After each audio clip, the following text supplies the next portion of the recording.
Hace unos meses empezamos a hablar del gobierno de Dios. ¿Sí? Gobierno. Uno generalmente cuando le dicen gobierno no piensa en el Estado, en los gobernantes, hablando del presidente y eso, pero realmente hay un gobierno por todo lugar y hay todo. Y descubrimos que hay 7 tipos de gobierno.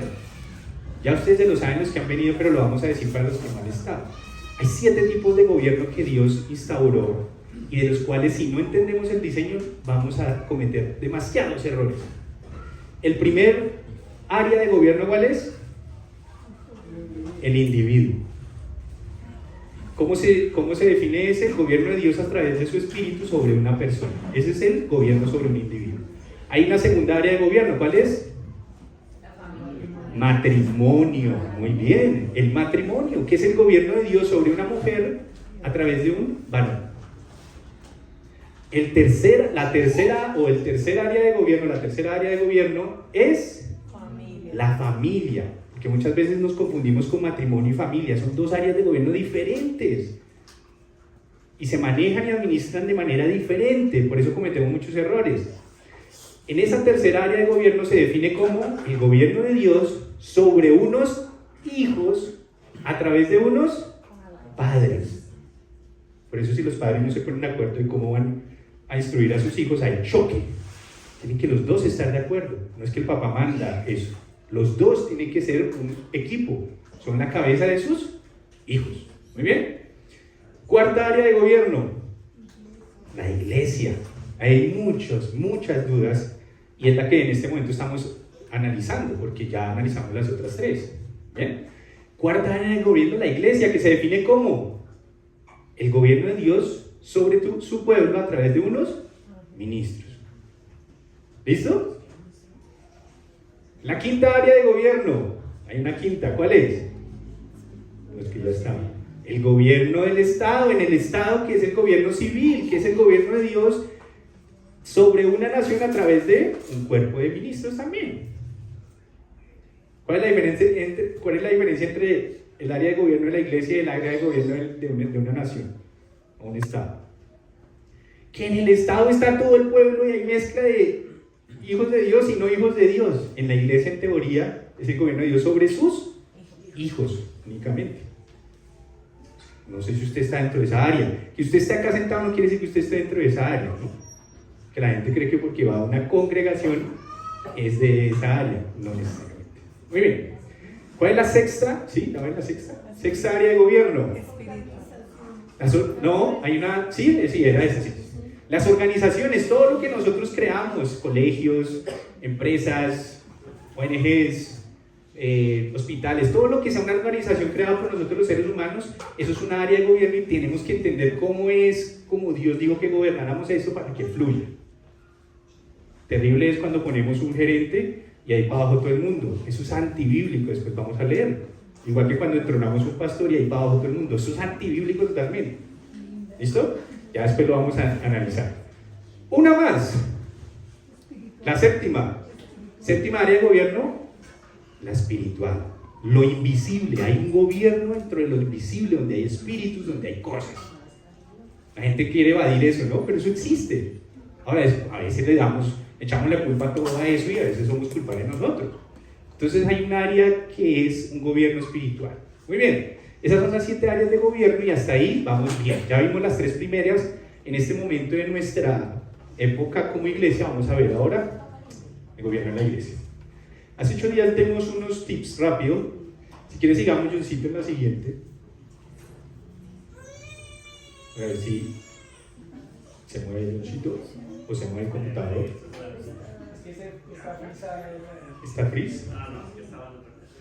Ah, agarramos a Johncito, sí, mal parado. Muy bien, muy bien. Entonces, la iglesia, ¿cómo se define entonces una definición que le podemos dar al gobierno de Dios a través de sus ministros en favor de su pueblo, su nación o sus salvos? Muy bien.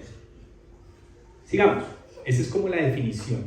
Recuerde, aquí vamos a hacer un stop. No voy a hablar de esto porque ya lo hablé harto hace 8 días, pero voy a dar una breve reseña para que usted no se pierda. Hay mucha confusión de cuál es el gobierno de Dios en una iglesia. Muchísimo. Como cuando yo digo cuál es el gobierno de Dios, una familia, generalmente dicen el varón. No, es el varón y la esposa. Ahora, si se separa, queda el que quedó con la potestad de los hijos, ese es el personaje. O si se murió uno de los dos, también es el personaje. Pero si no hay hijos, no hay familia, ahí es matrimonio. ¿Por qué nosotros Dios nos llama a la familia de Dios? Porque hay hijos. ¿Me explico? Muy bien. Y este es el concepto del gobierno de Dios en la iglesia. Algunos piensan que son los pastores, otros piensan que la familia pastoral le llaman así como si fuera una cabeza de la iglesia, ¿o no? Otros piensan que son los ancianos, y a veces pensamos que son gente viejita. No. Otros piensan que a veces son los sacerdotes, y a veces no entendemos quiénes son ellos. Y a veces no entendemos ni siquiera quiénes son los diáconos. De esos tres, ese es el cuerpo de gobierno. No hay uno mejor que otro. No hay uno mayor. No hay uno cabeza de ellos. De hecho, generalmente Dios siempre hace círculos de gobierno, no alguien entronado. El único que está entronado, ¿quién es? ¿Quién es el monarca real? Dios, su Hijo, claro, Dios encarnado. Ese es el monarca de todo. Ese es el que manda realmente la parada en las 7 áreas de gobierno, la manda a Él. Él es el monarca. Ningún otro personaje puede ser o reemplazar esa posición. Mal hacemos cuando entronamos a alguien que no sea Él en cualquier área de gobierno. Esto es lo que se llama idolatría. Idolatría es poner como monarca a alguien diferente al Señor. Sea lo que sea. O en el área que sea. O en el área de gobierno que sea. El tema es entender quiénes son estos y qué hacen. Porque tampoco se entiende. Si yo le digo en dónde de esos puede haber mujeres, ¿cuál sería su respuesta? Porque ahí ya empiezan las dudas. ¿Y las mujeres dónde están? Y empiezan, y sí, las mujeres no. Claro que las mujeres están en el gobierno también. ¿Dónde ahí? ¿Quién me responde? Aunque no le he explicado, pero lo voy a explicar. ¿Dónde creen que hay? Vamos a ver, vamos a descubrir. Esa es la idea, porque las mujeres a veces se sienten como que Dios las menospreció. Jamás. Las protegió, que es diferente. A través del hombre. Lo que pasa es que los hombres a veces hacemos mal las cosas y por eso la mujer sufre. Y no solo sufre, sufren otros hombres que están bajo su autoridad. Por eso tenemos que enseñar muy bien este tema. Listo. Entonces hablamos hace 8 días de que son 3 áreas de gobierno.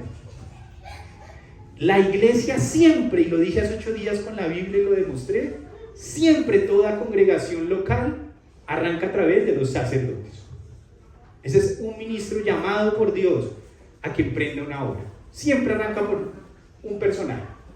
En el caso de Israel en la antigüedad empezó a través de Moisés. Y acá viene el otro error fatídico que cometemos, pensar que la iglesia arrancó cuando vino el Señor Jesús a la tierra, Yeshua. Ahí la embarramos. Porque el gobierno de la iglesia, ¿cómo es? El gobierno de Dios a través de su ministro, ¿sobre quién? Sobre su pueblo, su nación. ¿Y su nación cuándo empezó? ¿Empezó ahí? No, empezó en el pasado.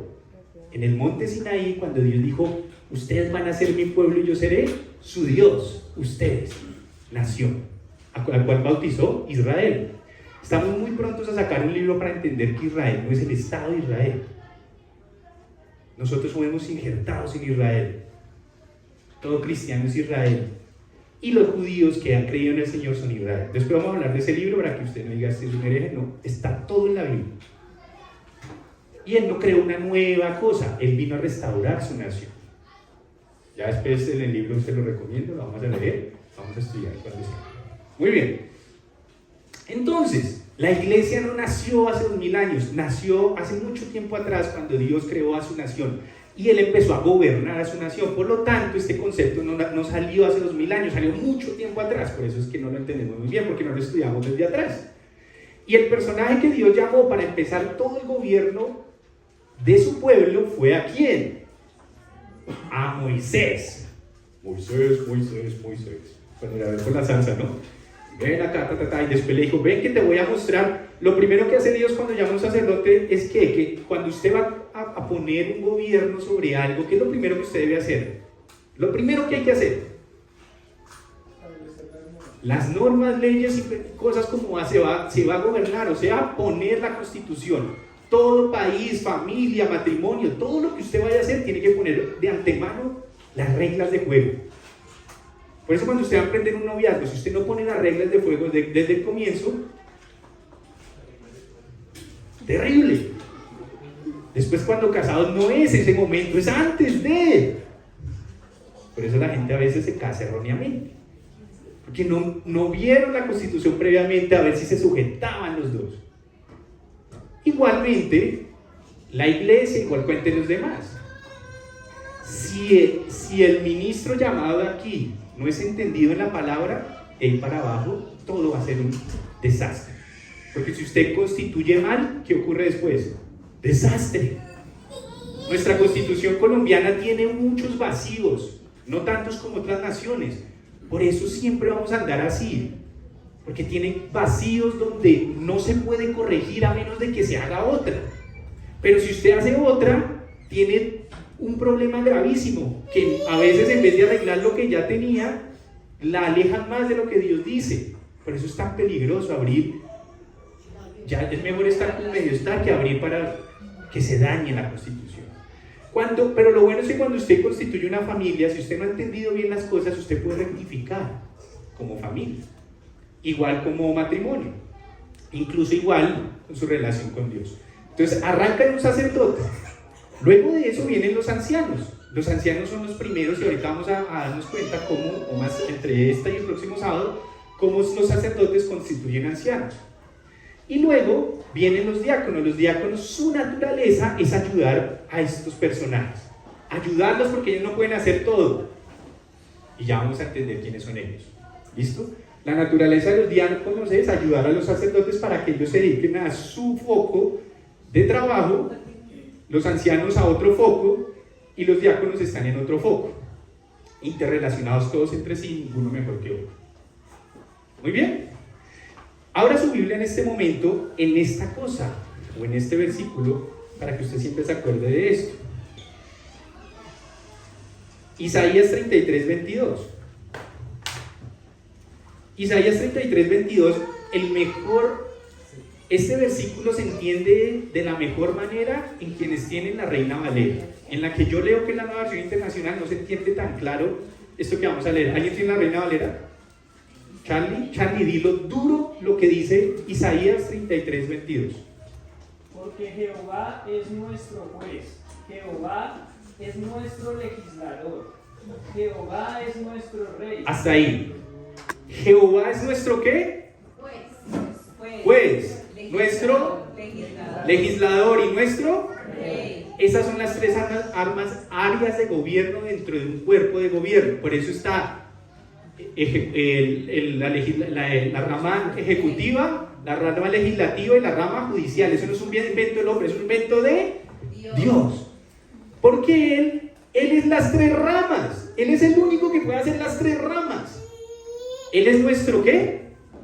El primero, juez. Esa es la rama judicial. Él es nuestro legislador. Esa es la rama de donde se pone la legislación, pero también es nuestro rey, que es el que ejecuta. O sea que todas las 7 áreas de gobierno que hemos visto, siempre tenemos que entender quién hace qué parte, o quiénes la hacen, cómo se hace. Porque a veces pensamos que esto es un invento del hombre, esto es un invento de Dios, cómo se gobierna. De hecho, el segundo libro que vamos a mandar es sobre gobierno y enseñar esto bien detallado para que la gente se le abra el entendimiento. Muy bien. Entonces, de estos 3 personajes hay una responsabilidad mayor de cada una para cubrir cada una de esas áreas. Vamos a ver la próxima, Diosito. Bueno, esto ya lo vimos. Ahorita lo vamos a profundizar, pero rápidamente. Esto es lo que les quería mostrar. Los ancianos, su mayor foco es la parte judicial de una iglesia. No quiere decir que los demás no juzguen cosas más pequeñas y en menos proporción, sí, pero el que su mayor foco es el área judicial de los ancianos. Lo vamos a estudiar. Los sacerdotes tienen su mayor foco en el área legislativa. Y son los que enseñan, guían, ponen los materiales, no dejan que la doctrina se dañe. Pero si un sacerdote no ha entendido bien las cosas, pues va a dañar al resto de la iglesia, porque son los que legislan mal. ¿Me entienden? Muy bien. Y los diáconos ayudan a la parte ejecutiva, son los que ejecutan muchas de las cosas que ocurren en una iglesia, no todas. Vamos a leer hasta ahora. Pero así es como la iglesia, por eso cuando alguien cree que es un pastor o una familia pastoral, están graves. Por eso es que hacen lo que quieren. Porque hacen las tres, se creen Dios. Dios es el único que puede hacer las tres, ¿verdad? Como dice Isaías. Nadie más. Nadie más. Muy bien. Por eso en una familia tienen que hacer los dos esto. El hombre y mujer tienen que ponerse de acuerdo en cómo van a legislar, cómo van a corregir a los hijos y a ellos mismos si la incumplen, y delegan parte de la ejecución a sus hijos, no toda. La mayoría de ellos depende de la edad de los hijos. ¿Me entienden? Y así todas las áreas de gobierno tienen un diseño. La iglesia también. Muy bien, entonces volvamos en la anterior, Johncito, la anterior. Esto es una definición muy breve, muy rápida. Los sacerdotes, ¿quiénes son? Intermediarios entre Dios y los hombres. Son los que le enseñan de lo que dice Dios a la gente. No los que se paran a decir, Dios me dijo esto y bla, bla, bla. No, es los que agarran la Biblia y le enseñan a la gente, mire lo que dice Dios, como le acabo de mostrar Isaías, por ejemplo. Usted quizá lleva un montón en el evangelio y no se da cuenta de eso. Mi deber es abrirle el entendimiento como legislador. No porque legisle, es porque entiendo la legislación y por eso se la enseño. ¿Bien? Muy bien. A los ancianos, en términos generales, son supervisores y jueces de la congregación. Un supervisor es el que tiene una vista global de la congregación. Ellos tienen que estar pendientes de que la cosa no se salga. Obviamente todos están pendientes, pero ellos son los que a donde les llega más, los primeros, las situaciones de juzgar difíciles de una congregación, y segundo, que estén pendientes de que todo esté marchando como debe ser. Obviamente es de todo responsabilidad, pero mayormente de ellos. Y los diáconos, como nacen en la naturaleza de su nacimiento, es ayudar a los sacerdotes para que ellos se dediquen a lo suyo y ellos puedan hacer la otra parte, son los servidores o apoyo de los sacerdotes. Ahora, ¿en qué áreas y todo eso es lo que vamos a descubrir con la Biblia? ¿Hasta ahí vamos bien? ¿Sí? Listo, muy bien. Vamos a continuar. Entonces, sigamos. Hoy vamos a ver sacerdotes. El otro sábado vemos ancianos y terminamos el que sigue viendo diáconos. Porque usted tiene que salir, mejor dicho, instruido estas 3 semanas. Que usted diga, wow, entendí. Wow, ¿cómo la he embarrado? O wow, ¿cómo voy de bien? No se ría por allá. ¿Listo? Muy bien. Sacerdotes, aquí hay una definición más profunda para que usted se la empiece a interiorizar. Es el grupo de hombres, y pongo entre paréntesis, y mujeres bajo la sujeción del hombre, porque también van a entrar ahí, ahorita se dan cuenta dónde y cómo, que cuentan con el llamado al ministerio de la palabra. Esos son los sacerdotes. Repito, grupo de hombres y mujeres bajo la sujeción del hombre, que cuentan con el llamado al ministerio de la palabra. La pregunta es, ¿qué es ministerio de la palabra? Ya lo vamos a ir descubriendo. ¿Cuáles son los objetivos? Déjame ver un momento la que sigue. Ya, sí, anterior. Estos son los objetivos principales de los sacerdotes en medio del área de la iglesia. ¿Cuáles son? Plantar y conservar la base doctrinal. Primero que todo. Por eso es tan importante cómo nace una iglesia y de quién nace o de quiénes nacen una iglesia local, hago yo. Porque si la doctrina viene corrida de ahí para adelante, se corre todo el tiempo. Nuestro país, Colombia, no ha llegado a límites tan graves como otros países, porque cuando hicieron la Constitución, medianamente se acercaron a lo que Dios quería. Eso es lo que ha protegido. De las 3 áreas, de la legislativa, la ejecutiva y la judicial, ¿cuál cree que es la más delicada de tocar? Todas tienen consecuencias, pero ¿cuál es la más delicada? La más que usted, mejor dicho, tiene como un celo que guardar. ¿Cuál de las 3? La legislativa. Muchos nos enfocamos en la ejecutiva, como si fuera la más que toca. No, obviamente todas tenemos que controlar, pero la más delicada, donde se mueva un pelo que daña más, es la legislativa. Porque si usted permite que una ley se corrompe todo el resto. ¿Me explica? ¿Le explico, verdad? Por eso los sacerdotes tenemos un primer objetivo: plantar y conservar la base doctrinal. Eso es lo que está pasando en este momento en esta congregación, que está como surgiendo. Menos mal no ha surgido más, porque si no plantamos bien esto, después es un problema. Después podemos hacer mucho daño. Es mejor ir lento, pero seguro y claro. Segundo, otro objetivo: generar, intervenir en el juicio de asuntos difíciles en la congregación, dice allá. Él interviene en los juicios difíciles y hacen equipo con los ancianos cuando es un tema ya muy delicado. Hacen equipo con los ancianos en ese caso, pero interviene, por eso dice interviene en un juicio en asuntos muy difíciles. Muy bien. Tercero, es que acá se nos corrió en la iglesia y después viene un punto.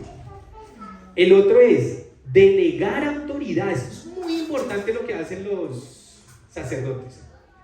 Delegan autoridad para la constitución, es que no alcanzó a ver allá, del gobierno de la iglesia local. Así es que no más. Sí. Ellos son los sacerdotes son los que Dios mandó a delegar autoridad sobre otros. Pero cuando usted delega autoridad, tiene que tener mucho cuidado cuándo y a quién.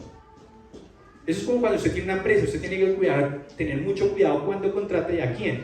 Pero en la iglesia es más delicado aún, porque en un trabajo usted simplemente lo despide y sale de él o no. En una iglesia usted no puede hacer eso, o no tan fácilmente. Por eso es tan delicado cuando usted delega autoridad a alguien en una iglesia local.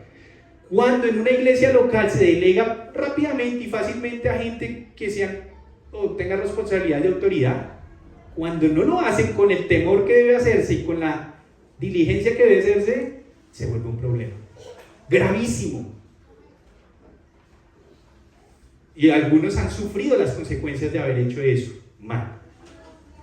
Muy bien, esos son como sus objetivos generales. Ahora sí vamos a entender con la Biblia sus objetivos, digamos, o estos objetivos, pero ya en detalle, con la Biblia en mano. Vamos ahora sí a seguir la próxima. Muy bien, acá vienen ya las funciones como tal y cómo los objetivos se empiezan a entender. Vamos a ver un primer objetivo de los sacerdotes. Fungen como intermediario entre Dios y la congregación. Vamos a ir a Éxodo 18-19. Entonces empezamos a ver cómo esa actividad o esa situación debe ser o está delegada por Dios a los sacerdotes. Éxodo 18.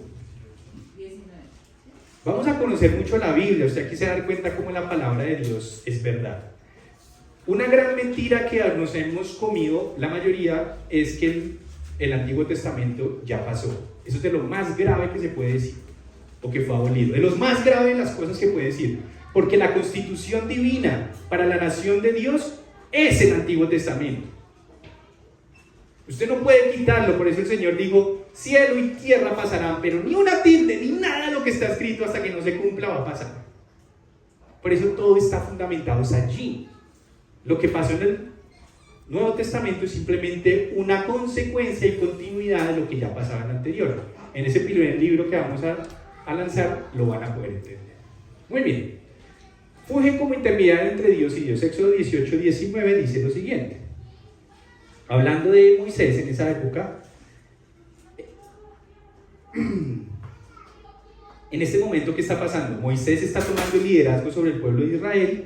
Su suegro, Jetro, que ya era sacerdote de Madián y entendía que era ese sacerdote, le dice a Moisés: pila con lo que está haciendo, porque Moisés lo que hacía era sentarse y ponía una fila de gente para hacerles juicio, enseñarles la ley, mejor dicho, y tenía todo el pueblo esperando que él les hiciera juicio y les enseñara la ley, cosa que iba a desgastar, le dijo Jetro, a él mismo, a Moisés, y también al pueblo esperando. Eso es como cuando usted está en una congregación donde nadie lo puede pastorear porque hay un montón de gente de fila y hay 1 o 2 o 3 sentados tratando de guiar un montón.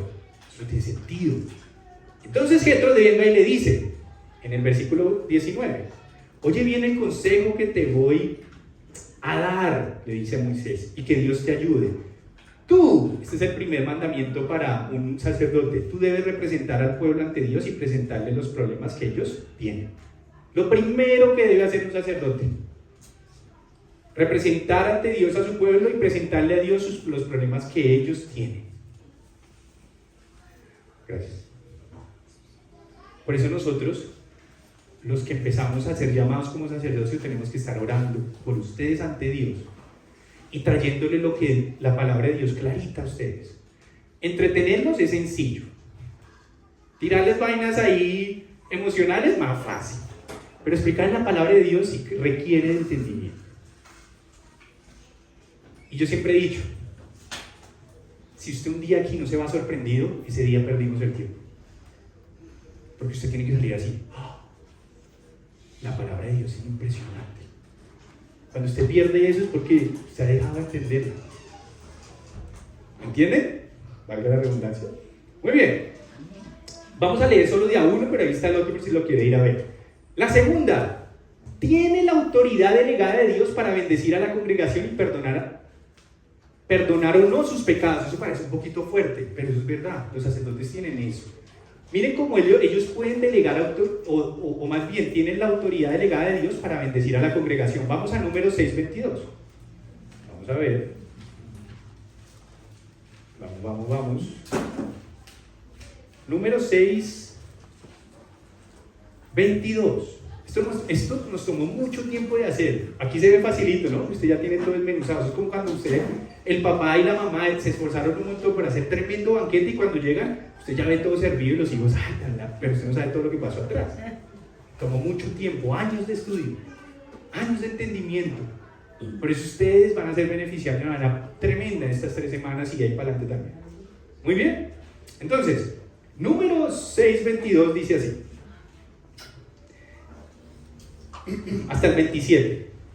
Mire cómo Dios bendice o delega esa autoridad sobre el sacerdocio. Dice, el Señor le ordenó a Moisés, que era sacerdote en ese caso: diles a Aarón y a sus hijos que impartan la bendición a los israelitas, que también eran sacerdotes en ese entonces, con estas palabras. Es decir, Dios le dice, dile a ellos que bendiga la congregación a través de estas palabras. Y entonces le dice que decirles: el Señor te bendiga y te guarde, el Señor te mire con agrado y te extienda su amor, el Señor te muestre su favor y te conceda paz. Y él dice en el 27, ¿qué pasa si lo hacen bien los sacerdotes y demás? Así invocarán entonces, el pueblo invocará mi nombre sobre los israelitas para que yo los bendiga. Así invocarán mi nombre sobre los israelitas para que yo los bendiga. Es decir, Dios va a bendecir a la congregación, la cual ha sido bendecida por él a través de un sacerdocio realmente correcto. ¿Me agarraron la idea? O mucho trabalenguas. Dios va a bendecir a la congregación que ha sido bendecida por los sacerdotes realmente correctos y llamados. Uno no necesita ni gritar, ni hacer show, ni nada. El que es sacerdote necesita bendecir de una manera clara, tranquila. No necesita gritar ni nada y Dios va a bendecir. Pero el que fresco es que esté acá, tiene su tema, se va y vuelve el momento. Se cansa, como que se siente muy... ¿Me agarraron ahí la idea? ¿Sí? Entonces, por eso es que un padre y una madre deben bendecir a sus hijos, porque Dios respalda esa bendición. Pero cuando los maldicen o cuando no lo hacen, difícil. Por eso es que un esposo puede y tiene la autoridad de Dios para que bendiga a su esposa, pero cuando no lo hace y no la bendice, la daña. Y así, lo único bueno es que cuando nos entregamos al Señor, Él jamás nos va a dañar a nosotros. En el gobierno individual, si estamos correctamente entendiendo quién es Dios y quién es Yeshua o Jesús, Él nos va a bendecir siempre bien. Ahora, el tema es que entendamos bien quién es Él, porque a veces acomodamos al Señor a lo que nosotros queremos y no a lo que la Escritura dice, porque no sabemos qué dice, y generalmente porque pensamos que todo esto de atrás fue abolido. Ese es el mayor engaño del libro de toda la historia. Usted no estuviera entendiendo esto que yo estoy diciendo si esto yo no lo hubiera escudriñado. Bien, entonces por eso hay que aprender mucho, hay un océano que aprender todavía. Vamos a ver si esto logra aprender, porque no me acuerdo qué sigue. Es gracias. Pero para que me entiendan el concepto, a través de los sacerdotes, la congregación, los sacerdotes de verdad llamados van a ser bendecidos la congregación. La pregunta es, ¿qué va a ser bendecida? ¿Bendecido es que me va a llegar más plata? No. Vaya donde los brujos y hechiceros y verá que también les llega más plata. ¿No sabía que también le pueden traer plata? Es más, al ser querido también, rápido. Y sin, como dicen, sin lastimar. Mentira, pues claro, porque lo que van a hacer es espiritual, no se ve, por eso usted tiene que tener gobierno invisible también. Ellos lo entienden a veces más que nosotros, por eso es que a veces caemos en esas bobadas y nos hacen cosas. Hoy en día tendrían que tener temor. Aquí donde se aparezca alguien que haga eso va a tener temor, porque está enfrente de un sacerdocio correcto, real. Usted no tenga miedo, el problema es que usted tiene que saber que es sacerdote, o si no, grave. Y si uno lo llamó a ser sacerdote, tranquilo, llámelos. Muy bien, sigamos. Y también tiene el derecho de perdonar a la congregación sus pecados o no. Juan 20:23, vamos rápido a ese. Juan 20:23. Y usted se da cuenta porque me ha escuchado a veces decir ciertas cosas a raíz que lea esto. Juan 20:23. Dice así. Y casi luego el 21. Casi lo hay que ver. Muy bien. El 20:23 de Juan dice: Jesús o el Señor le dijo a sus discípulos: a quienes les perdonen sus pecados les serán perdonados, a quienes no se los perdonen no se les será perdonados. Es verdad que Dios nos perdona si usted se arrepiente, pero también es verdad que en el gobierno de una congregación es necesario que también los que somos o fungimos o actuamos como sacerdotes podamos darle la libertad de que ha sido perdonados sus pecados a aquellos que se han arrepentido. Por eso es que cuando usted llega a hablar sus temas y los saca, ¿usted con quién debe sacar sus temas? ¿Con cualquiera de la congregación? No. ¿Con cualquier líder? No, usted tiene que hablar con un sacerdote.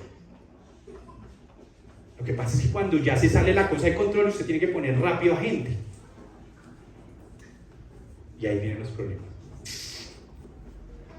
Pero a los que son llamados sacerdotes, después vamos a hablar quiénes son. Ellos son los que pueden decirle a uno, escucharlo, recibe el perdón de Dios. Tus pecados. Varios de ustedes me han escuchado, no sé si se acuerdan cuando hay consejerías, Dios los ha perdonado, vamos a hacer las cosas diferentes. Yo lo digo porque yo sé lo que me dice el Señor que haga. Y si Dios me ha dicho, dilo, cuando ves que hay arrepentimiento, yo los voy a perdonar. Pero cuando tú veas que están como jugando con la cosa, no lo digas. Yo a veces me quedo callado. ¿Está jugando con ese tema? Quizás el otro no sabe lo que está pasando. Pero los sacerdotes debemos entender esto, ¿o no? Muy bien. Vamos con otra. Tercera, los sacerdotes plantan la base doctrinal para la predicación y enseñanza pública. ¿Quién me dice cuál es la diferencia en la predicación de la enseñanza? Porque la Biblia siempre habla de predicación y enseñanza. ¿Cuál es la diferencia? Es una pregunta que se me vino rápido aquí, porque la tenía preparada. ¿Alguien? Muy bien, para que se lo lleve en su mente. La predicación es para los inconversos, para que conozcan quién es el Señor. Predicar al Señor es predicarle a los inconversos para que conozcan quién es el Señor y si creen en Él sean salvos. Eso es la predicación. La enseñanza es para los salvos, los que ya han creído. Uno les enseña la palabra de Dios a profundidad. Lo que estoy haciendo hoy, ¿qué es? Una enseñanza. Muy bien. Esto, quien no haya creído en el Mesías, no lo entiende, ni le importa, ni lo va a poder poner en práctica. Porque esto no es una predicación. Prediqué hace unos sábados atrás. Cuando les enseño el Mesías y de su revelación de quién es Él, eso es una predicación. Cuando uno enseña es a los que ya han sido salvos. Si usted ya cree en el Mesías, esta enseñanza va a ser muy vital para su vida y se le va a empezar a abrir los ojos. ¿Cuál es el problema de muchas iglesias hoy en día? Que solo predican. ¿Me entienden lo que estoy diciendo? No está mal predicar, pero a veces no tienen más que dar porque no saben la palabra, no la entienden a profundidad.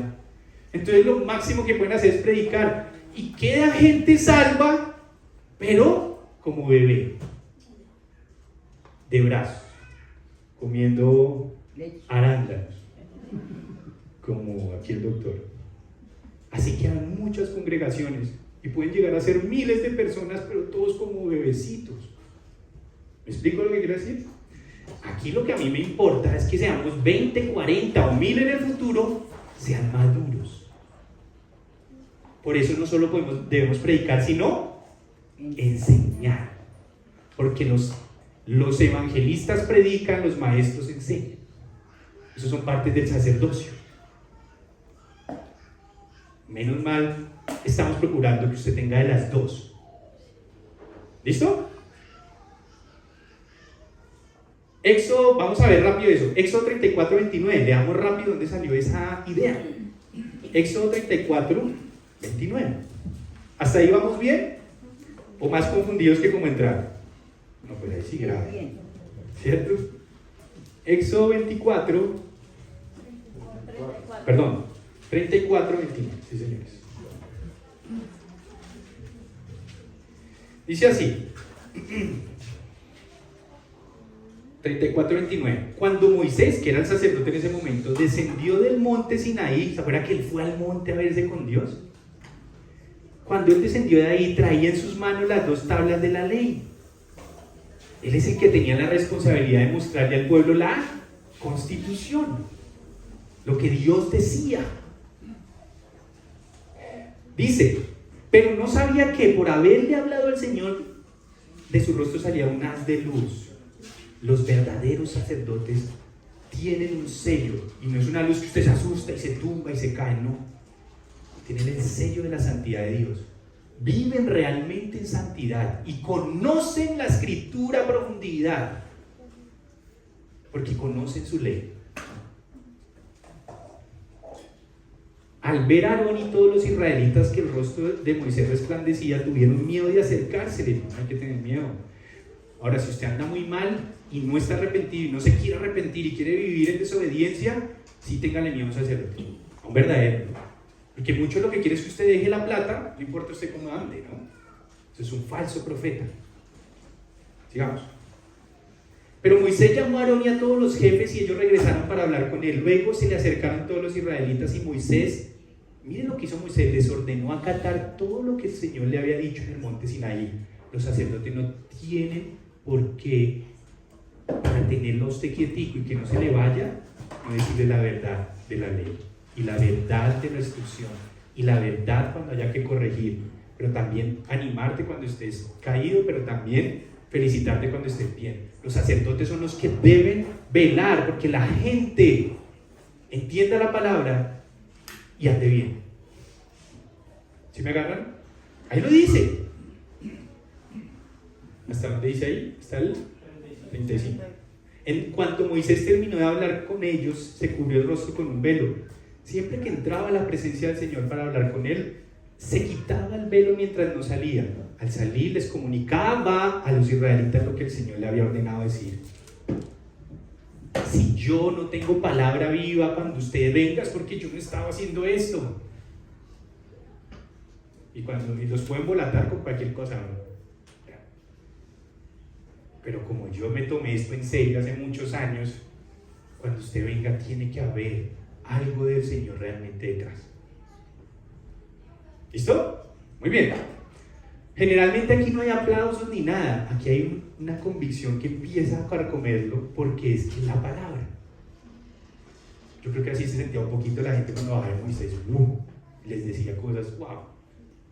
Y como los israelitas veían que su rostro resplandecía, Moisés se cubría de nuevo el rostro hasta que entraba a hablar otra vez con el Señor. Muy bien. Ellos son los que deben captar la doctrina que se va a enseñar en el futuro. Por eso cuando usted llega acá, yo no lo puedo exponer de inmediato a que sirva. Usted tiene que aprender a profundizar las escrituras antes de ponerse a servir, o si no usted va a hacer un daño a la gente terrible. Si usted todavía no entiende esto, es mejor no servir. A veces uno sirve más no sirviendo, ¿sabía? A veces uno hace más daño sirviendo si no ha tenido esta revelación primero. Porque esto no es un club. Muy bien. 4. Esta es otra función de los sacerdotes. Equipa y capacita a la iglesia para obedecer y servir a Dios. Es similar al anterior, pero él debe equiparla, él debe darle las herramientas. Hay un montón, pero le damos Éxodo 18:20. Después usted se puede divertir con todos esos. Yo ya me divertí con todos esos versículos, pero le voy a dar uno. Éxodo 18:20. Ya lo habíamos leído, ¿no? Este ya lo habíamos leído. Capacita y equipa a la iglesia. Bueno, hay un montón, ya de pronto usted ya es redundante. Por eso es que en lo que llamamos Nuevo Testamento, a todo el sacerdocio le dicen, ustedes deben equipar a los santos en el servicio. Es lo mismo. Ellos están repitiendo lo mismo del pasado, que ellos no se inventaron nada, ya estaba escrito.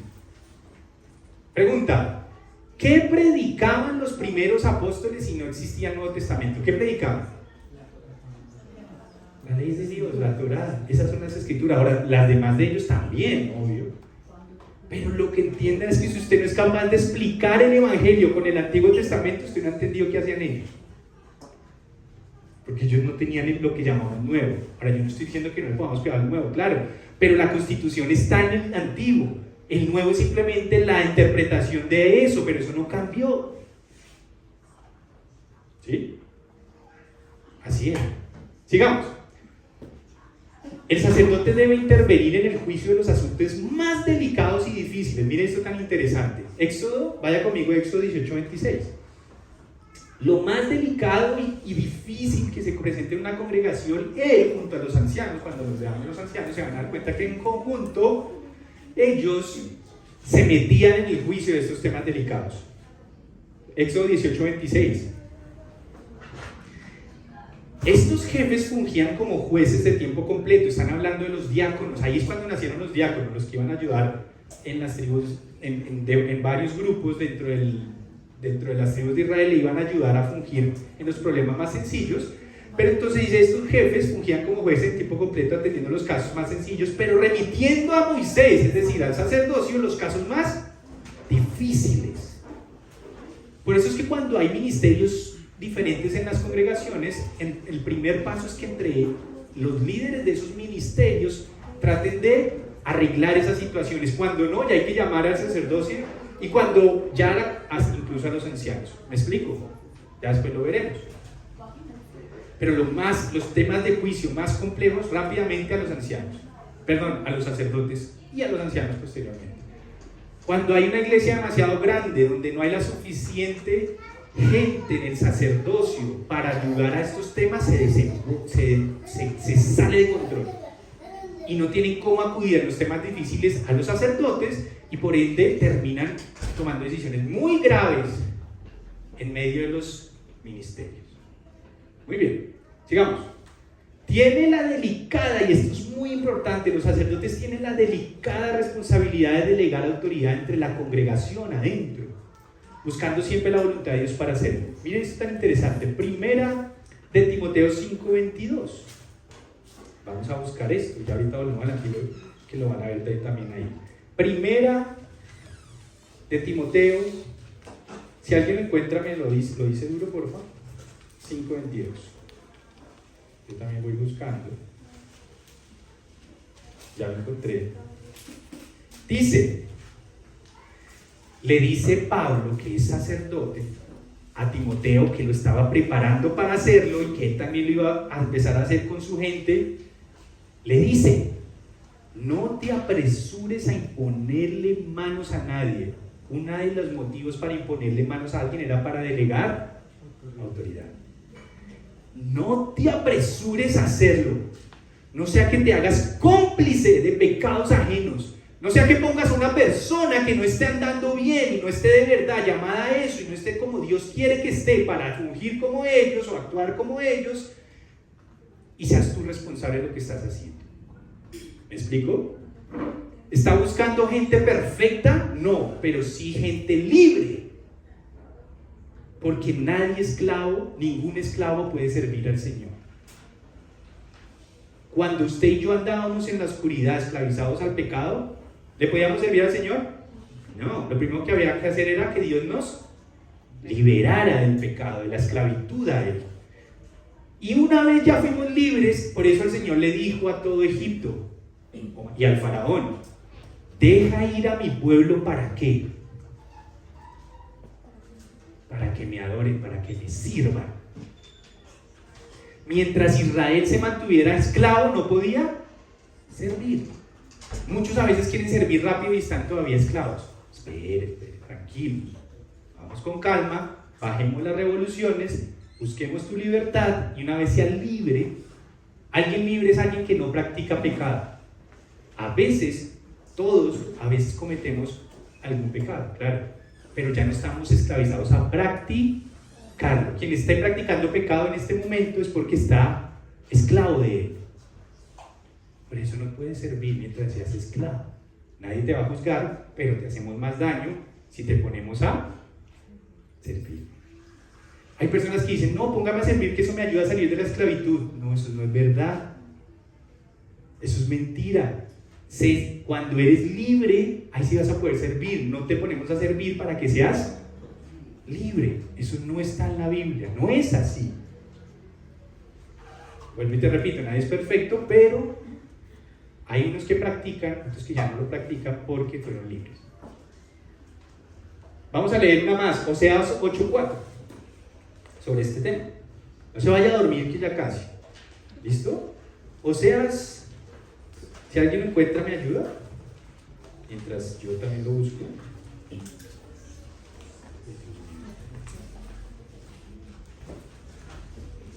Muy bien, Oseas, ese siempre se me embolata. ¿Cierto? ¿Que si te gusta esconderse? ¿Ya lo van a encontrar? Me ayudan. Ya, les gané. Oseas 8:4, dice así. Aquí viene un problema grave cuando uno delega autoridad cuando él no ha aprobado. Dice Dios, establecen reyes que yo no apruebo y escogen autoridades que no conozco. Por eso es que les va mal. Tremendo, ¿no? Qué responsabilidad los sacerdotes cuando van a delegar a alguien en autoridad en la iglesia. Yo ya tengo pensado quiénes son los dos primeros que vamos a delegar en la iglesia de autoridad. Pero he orado, he esperado y este es el momento. Ya después sabrán. Yo dije, hasta que no acabemos este tema no voy a delegar a nadie para que lo entendamos todos. Hay muchos que quieren que ya no les deleguen. Hay que esperar. Sí necesitamos más gente que ayude. Hay cosas que podemos ayudar todos, pero hay unas claves del sacerdocio que no se le puede delegar a nadie, y también de los ancianos, y también de los diáconos. ¿Listo? Muy bien.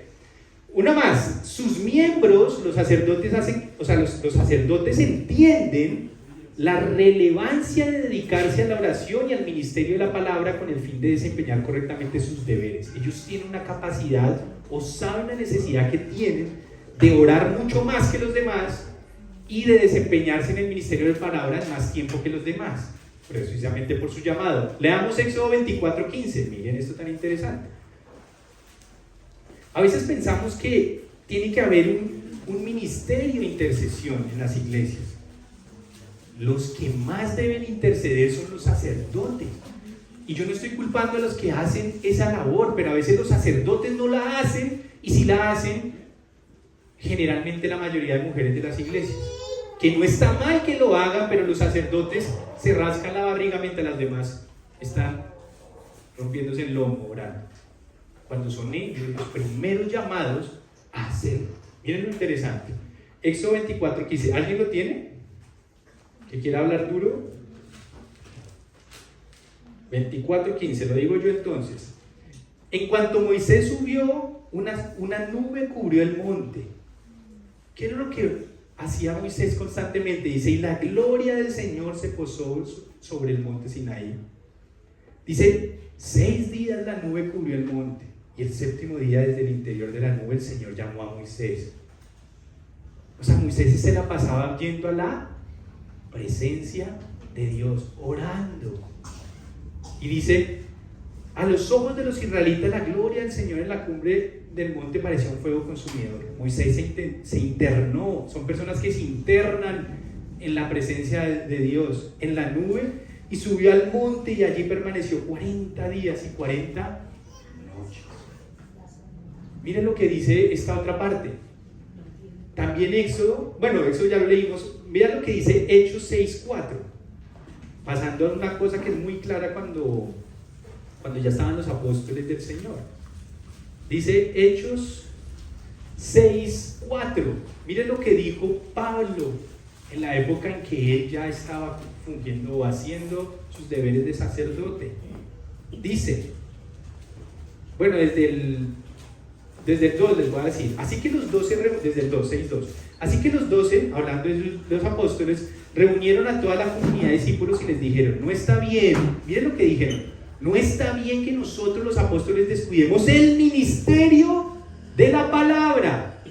O sea, todo esto que estamos hablando es el ministerio de la palabra. No está bien que lo descuidemos, dijeron ellos, para servir las mesas. ¿Será que servir las mesas cuando comían todos en comunidad estaba mal? ¿Era un mal servicio? No. Por eso es que nacen los diáconos, para ayudar a hacer este tipo de labores. No estoy hablando solo de servir mesas, ya después vamos a descubrir cómo la palabra de Dios dice que hay que hacer.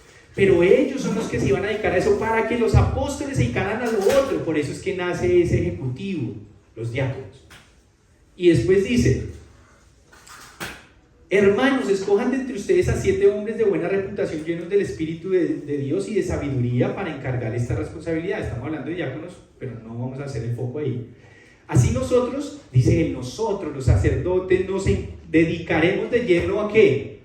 A la oración y al ministerio de la palabra, legislar, promover, plantar, extender, poner los fundamentos, dedicarse al juicio de las cosas difíciles. Todo eso es el ministerio de la palabra.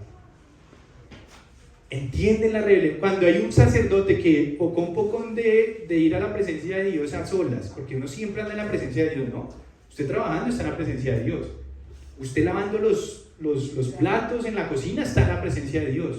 Me refiero a esa intimidad a solas. Si los sacerdotes son débiles en eso, qué débil será su congregación, su palabra y su explicación y sus juicios. Sigamos, ya vamos a terminar. Dios le ha dado también a los sacerdotes la responsabilidad de velar por el cuidado y buena administración de todas las contribuciones entregadas a Dios por parte del pueblo. Es decir, lo que el pueblo entrega como contribución en términos de ofrendas, donaciones y demás. Estos personajes no son los que ejecutan generalmente esto, pero sí tienen que estar pendientes de que se esté administrando bien y sagradamente. No que se estén los pastores llenando de camionetas y cosas extravagantes y aviones y cosas, sino que se esté haciendo lo que dice Dios que hay que hacer con el dinero que la gente da. Después lo vamos a hablar. Números 18:8, lo delicado que es, ellos tienen que estar pendientes de que la cosa esté administrándose bien. Números 18:8, vamos rápido allí. ¿Hasta ahí vamos bien? ¿Sí o se durmió? No, se durmieron. No importa, yo hago mi deber de sacerdocio, usted verá qué va a pasar después. Muy bien. Mentira, yo sé que están poniendo atención. A mí lo que me interesa es que Dios esté hablando de su vida a través de lo que está leyendo. Ay, me perdí, aquí lo tienen. Ya, Números 18:8. Dice, escuchen muy bien este versículo después de que, bueno, para el contexto, después le voy a explicar muy bien esto a toda la congregación, pero para darle un contexto, Dios estaba acá mostrándole de qué iban a vivir tanto el sacerdocio como los levitas. En la antigüedad el sacerdocio representaba esto, el sacerdocio, y los levitas representaban a los diáconos. Y ahí les estaba mostrando cómo era que se iban a vivir y de qué ellos y de qué ofrendas y de qué etcétera. Pero entonces llegó un punto en donde en el 18:8 le dice al sacerdocio, el Señor le dijo a Aarón, yo mismo te he puesto a cargo de todas las cosas sagradas que los israelitas me traen como contribución u ofrenda. Es decir, Aarón, tú que eres parte del sacerdocio, tienes la responsabilidad de ¿qué? De estar a cargo, de estar vigilante, de que todo lo que se entrega como contribución y me lo traen a mí, se esté administrando correctamente.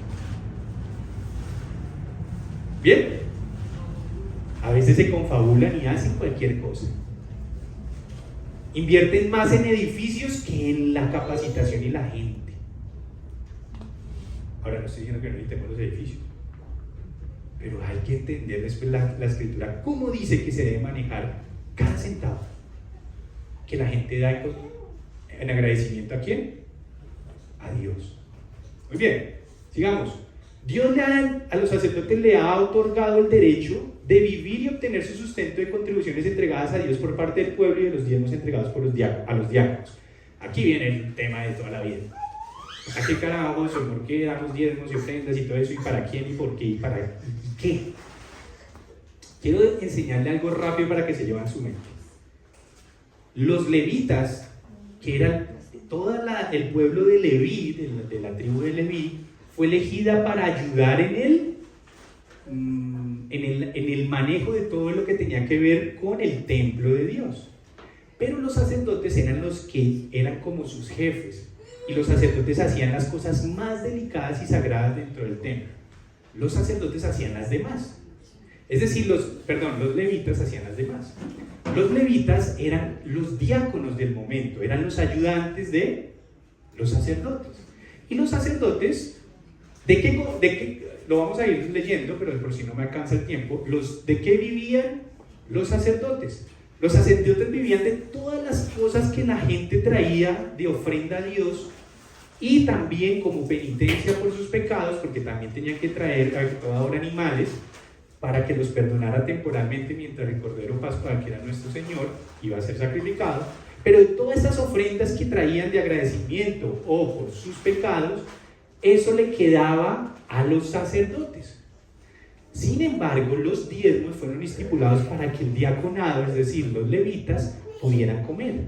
Y los levitas también tenían que dar la 10ª parte de los diezmos que recibían para el sacerdocio. Es decir, de todo lo que daba el pueblo, tanto de diezmos y ofrendas hacia este sector de la iglesia, de eso vivían tanto los sacerdotes como los levitas. Sin embargo, no todo lo que da la gente debe ser para esto, pues también hay unas ofrendas que van hacia otra parte y otra necesidad del pueblo, que son los necesitados: viudas desamparadas, mayores de 60, huérfanos, extranjeros que necesitan el apoyo para salir adelante, y los que, aunque se esmeran por trabajar y no son perezosos, a veces no tienen todas las necesidades cubiertas. Esos son los necesitados. A esas dos partes hay que cubrir, pero mucho de lo que daban el pueblo era para sostener el gobierno eclesiástico. ¿Hasta ahí bien? Les di como un rápido. Entonces, ellos obtenían la comida, el alimento de esta manera. Leamos rápidamente Números 8:15. Le hice un resumen rápido para que pueda entenderlo cuando lo leamos. Números 8. 18:8, estoy súper perdido. 18:8. Entonces dice así.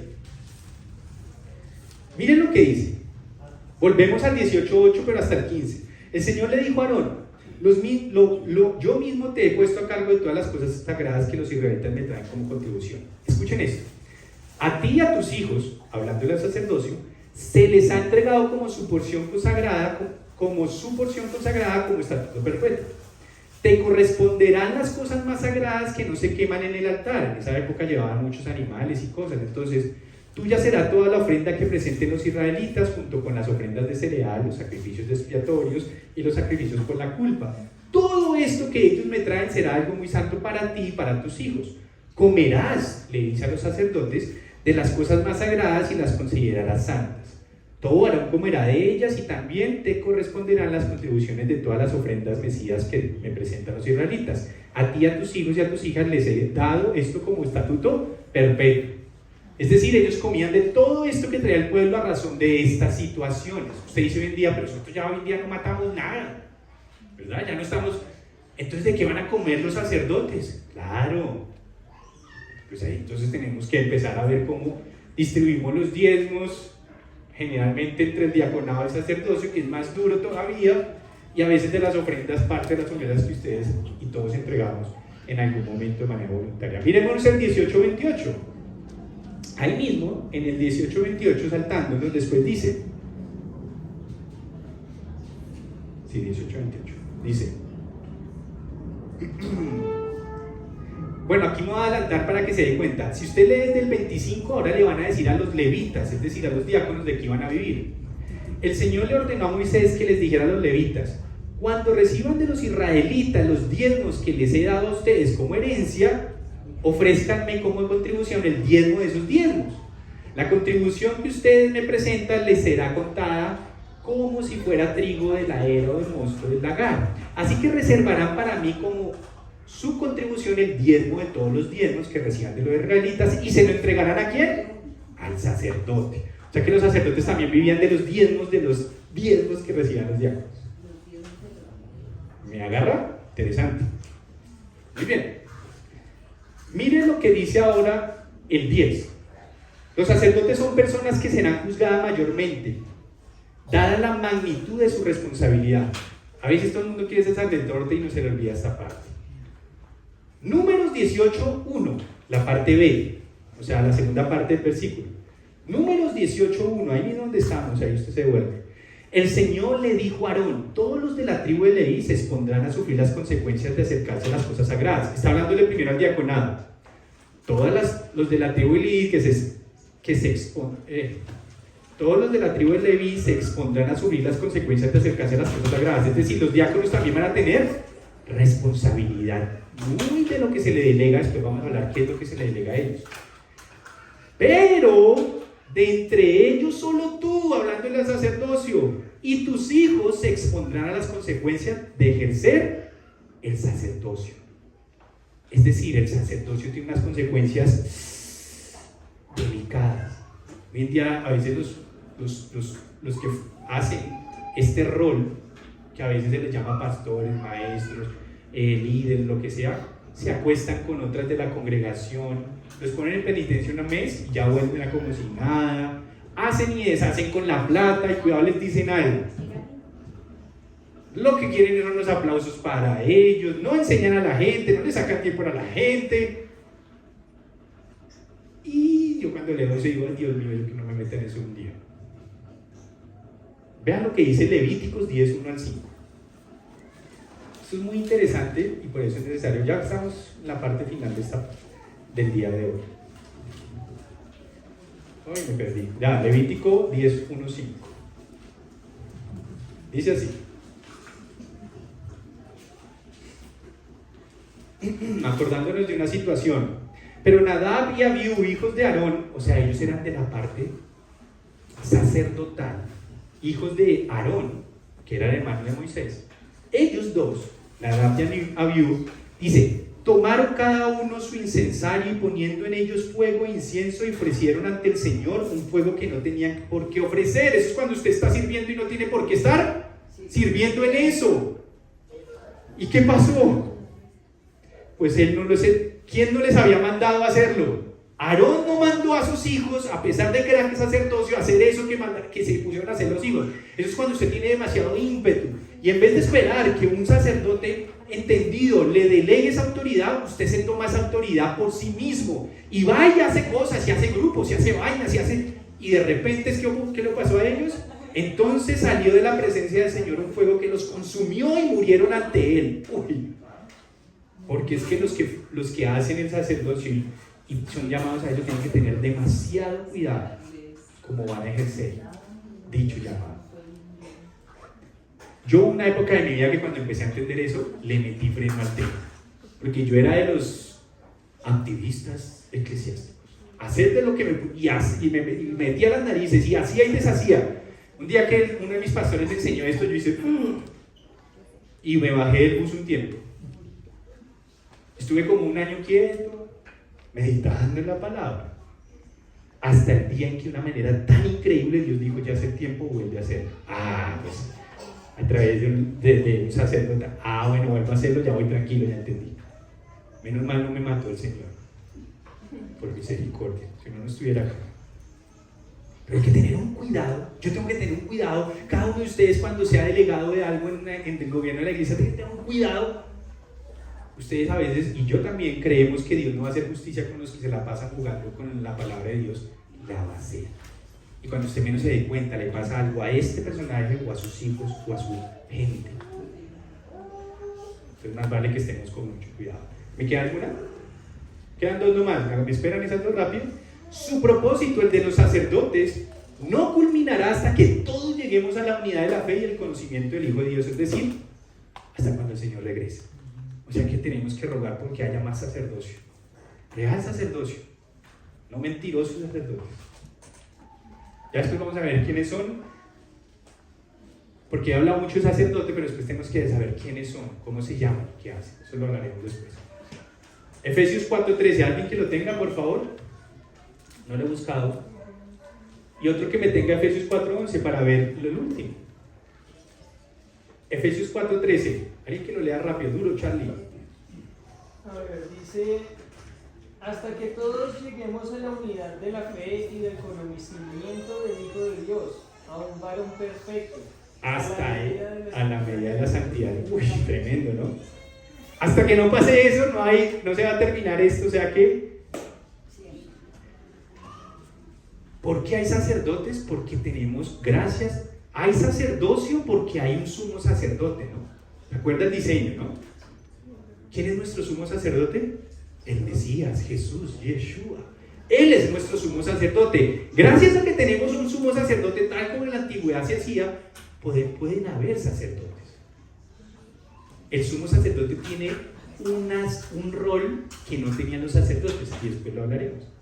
Nosotros no podemos llegar a creer que somos el sumo sacerdote, ¿no? Ya lo hablaremos después.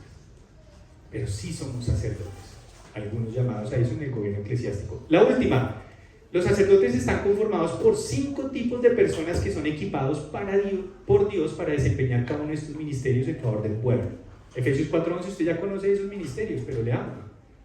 Los sacerdotes son, hoy en día, primero, ¿quiénes son? Apóstoles. ¿Quién más? Evangelistas, profetas, pastores, maestros.